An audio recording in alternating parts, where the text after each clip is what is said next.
Shalom, selamat siang. Perkenalkan saya Nerina Endar Nongtias dari absen 29 kelas 11-4. Di sini saya akan mempresentasikan tentang tokoh pahlawan Indonesia yang beragama Kristen yang berjasa kepada Indonesia dan kemerdekaannya juga. Nah, di sini saya memilih Yohanes Leimena dan Alexander Andries Maramis. Nah, yang pertama saya akan membahas tentang Yohanes Leimena. Yohanes Leimena ini lahir di Ambon, Maluku pada tanggal 6 Maret 1905.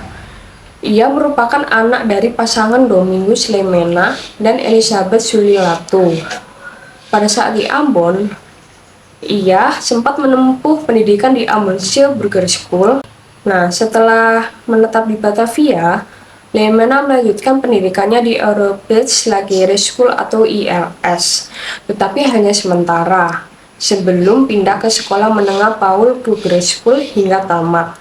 Nah, selanjutnya, Leimena masuk ke Mir Wegebrecht Lager Onderwijs atau Mulo Kristen yang terletak di Batavia.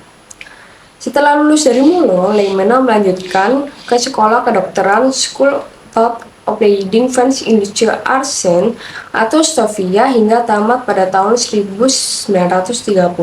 Pada 1920-an, Leimena aktif dalam organisasi pemuda seperti Jong Ambon dan Christian Studentenvereniging atau perkumpulan pelajar Kristen saat menjadi mahasiswa.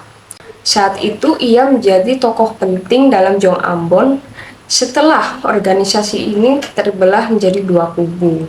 Yang pertama kubu kebangkitan nasional dan yang kedua pendukung pemerintahan kolonial Belanda. Awalnya Leimena ini bersikap netral, tetapi setelah ia mengenal Amir Syarifuddin dan Muhammad Yamin, pandangannya bergeser mendukung ke arah kemerdekaan Indonesia.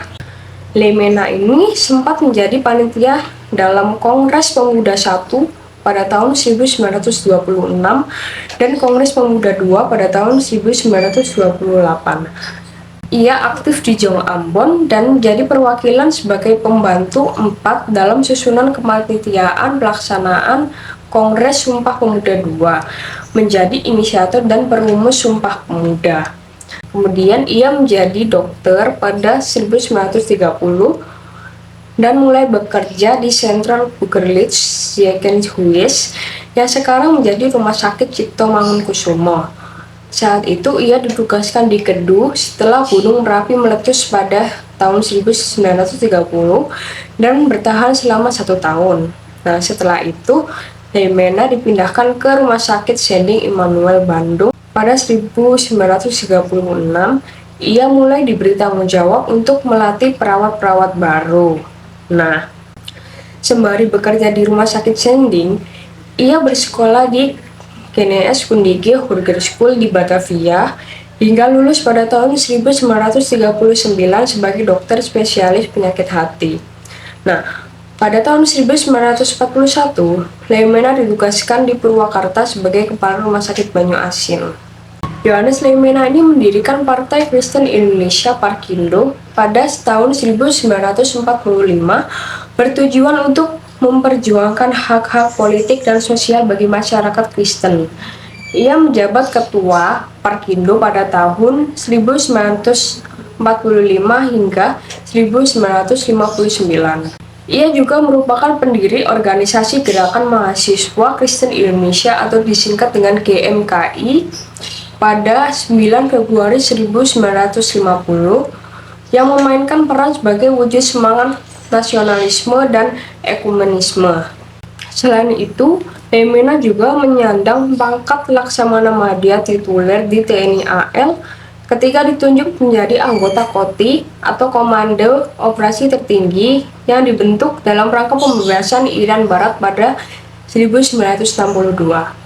Saat menjabat sebagai Menteri Kesehatan, ia menggagas Bandung Plan yang mendirikan rumah sakit pada setiap kecamatan atau pedesaan yang disebut Pusat Kesehatan Masyarakat atau disingkat dengan Puskesmas, yang didirikan pada tahun 1956. Kemudian, Leimena ini ditunjuk sebagai pejabat sementara Wakil Ketua Dewan Pertimbangan Agung pada tahun 1966 sampai 1973 yang bertugas meluruskan isu-isu internal DPA di bidang pajak, pendidikan, dan politik.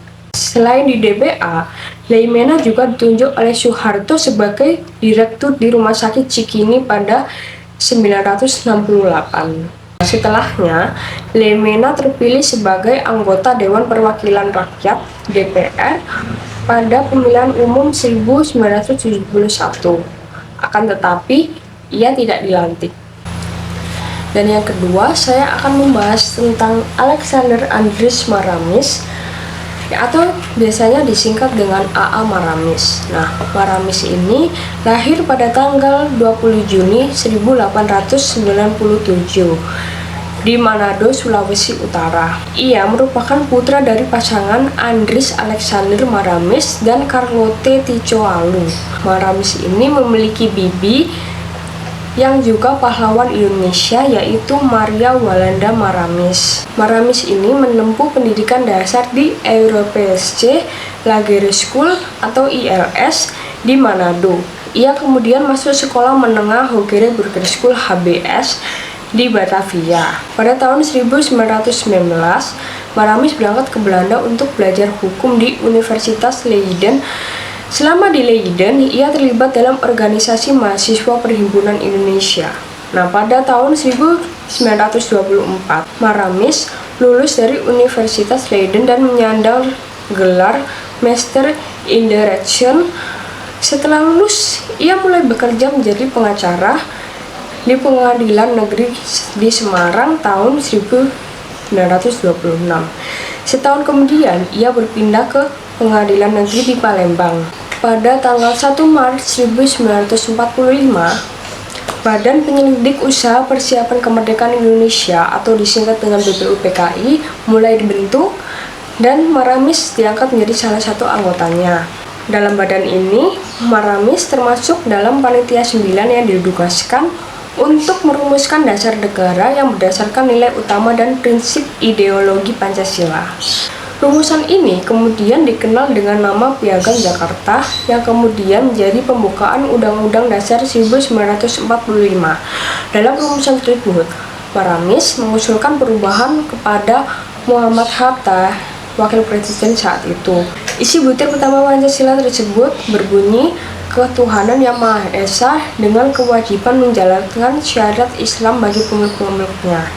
Maramis pun kemudian menjadi salah satu orang yang menandatangani Piagam Jakarta pada 22 Juni 1945 bersama 8 anggota panitia 9 lainnya. Pada 11 Juli 1945, Maramis pun ditunjuk sebagai anggota panitia perancang Undang-Undang Dasar yang ditugaskan untuk membuat perubahan tertentu sebelum disetujui oleh anggota BPUPKI. Pada 26 September 1945, Maramis diangkat menjadi Menteri Keuangan dalam Kabinet Indonesia Pertama. Ia menggantikan posisi Samsi Satrawi Dagda yang mengundurkan diri setelah 2 minggu menjabat karena alasan kesehatan. Nah, sebagai Menteri Keuangan, Maramis berperan penting dalam percetakan uang kertas Indonesia pertama yang disebut Uang Republik Indonesia atau disingkat dengan ORI.